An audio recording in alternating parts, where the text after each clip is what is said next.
of our momentum challenge with heart and mind aligned. So thank you for joining me at 8. I am Maggie. We are on day 72 of our momentum challenge with loving intensity. And we are working on, good night. We love you. Good night. We are working on the complete works of Florence Shinn. And we are on day 72. And we are doing the power of the word. And we are reading through the chapters. And then we are reading through the chapters. And we are soaking in the stories because they're like the backbone to faith at times. It helps to give you a guide in the dark times. And we are taking in the spoken word. And we are believing for the very best for ourselves and each and every one around us. So we're on day 72. It is beautiful, and I'm grateful for you being a part of it. Okay, so we're going to pick up where we left off. So she just got through talking about the law of non-resistance. So someone has said that courage contains genius and magic. Face a situation fearlessly, and there is no situation to face. It falls away of its own weight. The explanation is that fear attracted the ladder. Oh, the ladder story. Remember, she told her to walk on their ladder and then it disappeared. So that fear attracted the ladder on the woman's pathway, and fearlessness removed it.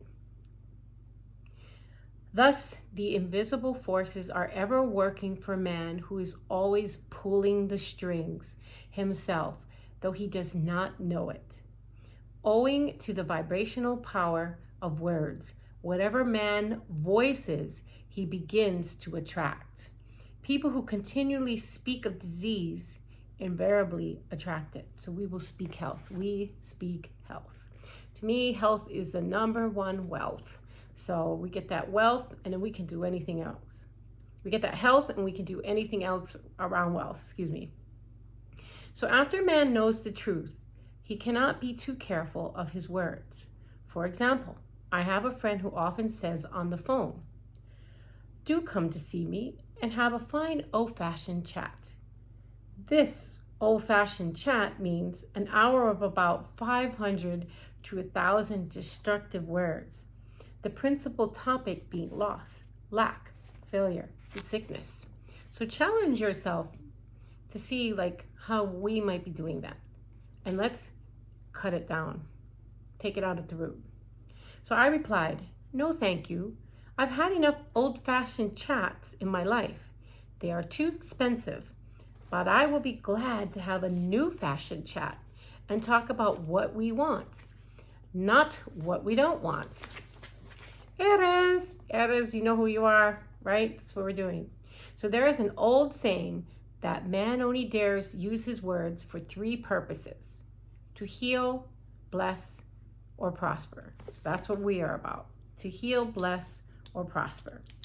So what man says of others will be said of him, and what he wishes for another, he was wishing for himself. And that's what's kind of telltale about when people talk badly about each other. They're actually speaking about themselves, and actually our minds don't actually know any different. The mind thinks you're speaking of yourself. So speak life. Speak words of healing. Speak words of love. Speak words of blessing, and prosperity, and health, and every other good thing. Speak only what you want. Okay, so curses like chickens come home to roost. That is a powerful statement. Curses like chickens come home to roost. We don't want that. But I would say also blessings like roosters, chickens come home to roost. Okay, so if a man wishes someone bad luck, he is sure to attract bad luck to himself. If he wishes to aid someone to success, he is wishing and aiding himself to success, which many of you are doing for me. So I want to just thank you.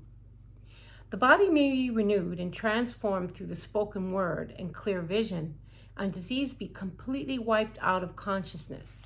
The metaphysician knows that all disease has a mental correspondence In order to heal the body, one must first heal the soul. Okay, that is powerful. The metaphysician, God, Spirit, our souls, knows that all disease has a mental correspondence. And in order to heal the body, one must first heal the soul. The soul is the subconscious mind, and it must be saved from wrong thinking. In the 23rd Psalm, we read, I love the 23rd Psalm, He restores my soul.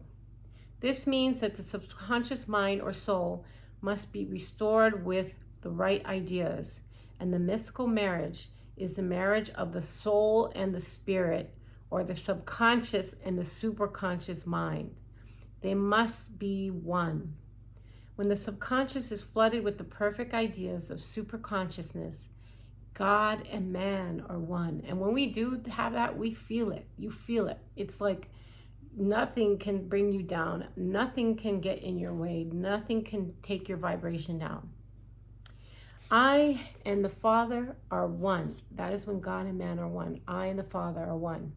That is, He is one with the realm of perfect ideas. He is man-made in God's likeness and image, imagination, and is given power and dominion over all created things, his mind, body, and affairs. So it is safe to say that all sickness and unhappiness come from the violation of the law of love. A new commandment I give unto you, love one another. And in the game of life, love and goodwill takes every trick. For example, a woman I know had for years an appearance of a terrible skin disease. The doctors told her it was incurable and she was in despair. She was on the stage and she feared she would soon have to give up her profession. And she had no other means of support. She, however, procured a good engagement and on the opening night made a great hit. She received flattering notices from the critics and was joyful and elated. The next day she received a notice of dismissal. A man in the cast had been jealous of her success and had caused her to be sent away. She felt hatred and resentment taking complete possession of her, and she cried out, "Oh God, don't let me hate that man." That night, she worked for hours in silence. She said, I soon came into a very deep silence. I seemed to be at peace with myself and with the man and with the whole world. I continued this for 2 following nights, and on the 3rd day, I found I was healed completely of the skin disease. In asking for love or goodwill, she had fulfilled the law. For love is the fulfilling of the law, and the disease which came from the subconscious resentment was wiped out. So we're going to say that again, okay? What did she say? She cried out to God, "Oh God, don't let me hate this man." And then she sat in silence, and a very deep silence, we know who's in the silence, came over her, and she came into peace. And she came into oneness with the world and herself. And she continued this for the 2 following nights. And on the 3rd day, she found she was completely healed. So this is a message to somebody out there who is going to be completely cleared and healed from hearing this message. Just hang on, because you've got it. The healing is here. So continuous criticism produces rheumatism, as critical, inharmonious thoughts cause unnatural deposits in the blood, which settle in the joints, also known as arthritis.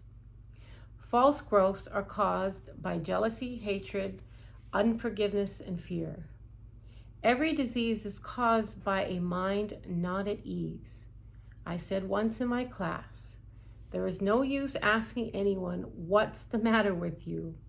We might just as well say, "Who's the matter with you?" Unforgiveness is the most prolific cause of disease. It will harden arteries or liver and affect the eyesight. And in its train are endless ills. It also hardens the heart. And none of these things we want hard. So I called on a woman one day who said she was ill from having eaten a poisoned oyster. And I replied, "Oh no, the oyster was harmless. You poisoned the oyster. What's the matter with you?" And she answered, "Oh, about 19 people." She had quarreled with 19 people and had become so inharmonious that she attracted the wrong oyster. And in any inharmony in the external indicates that there is a mental inharmony, as within, so without. So take that deep inventory. Do not judge yourself. If you're noticing the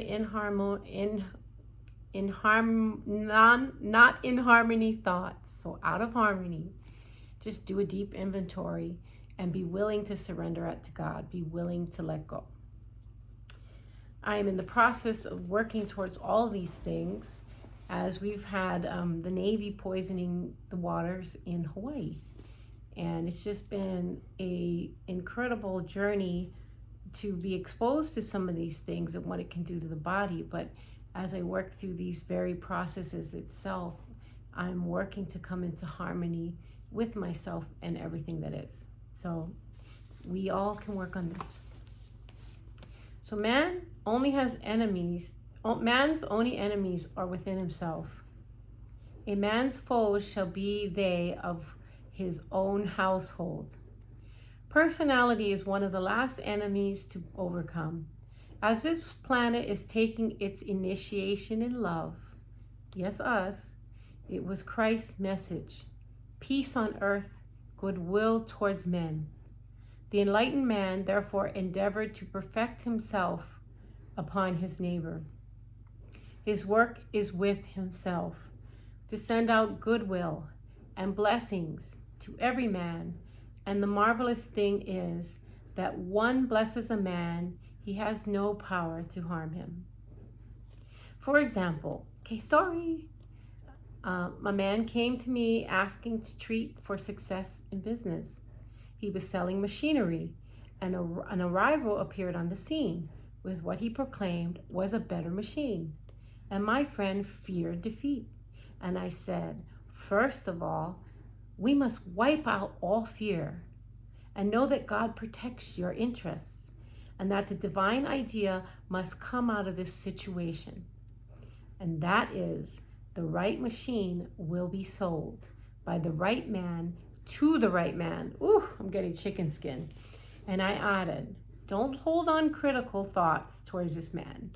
Bless him all day, and he will not, and be willing to sell your machine if it isn't the divine idea. So he went to the meeting, fearless and non-resistant, and blessing the other man. And he said the outcome was very remarkable. The other man's machine refused to work, and he sold his without the slightest difficulty. But I say unto you, love your enemies, bless them that curse you, do good to them that hate you, and pray for them which spitefully use you and persecute you. Goodwill produces a great aura of protection about the one who sends it, and no weapon that is formed against you shall prosper. In other words, love and goodwill destroy the enemies within oneself. Therefore, one has no enemies on the external. So there is no peace on earth for him who sends goodwill to men. There is peace on earth for him who sends goodwill to men. So we, on that note, are all going to be sending out goodwill to men and women and animals and the earth and everything. All right, I want to thank you so much for joining me on that reading. And what we're going to do tomorrow is we're going to go back through this book, The Power of the Word. We're going to like marinate it in the stories. And I'm going to just tell you, reading the book to you, I love Florence Shinn's work. I've listened to a lot of her books, read her books, but reading to you or just taking this platform and it's kind of coming into me in a different way. And it's in a way that is so beautiful and healing. So on that note, love one another. I want to thank you for supporting me. Please hit like and subscribe. Leave your positive comments and know that you are prayed for and loved. And I bless you and bliss you in every single way possible. And you know what's next. Peace in, peace out. We are on day 72 of the Momentum Challenge and it's wonderful. Congratulations. Bye.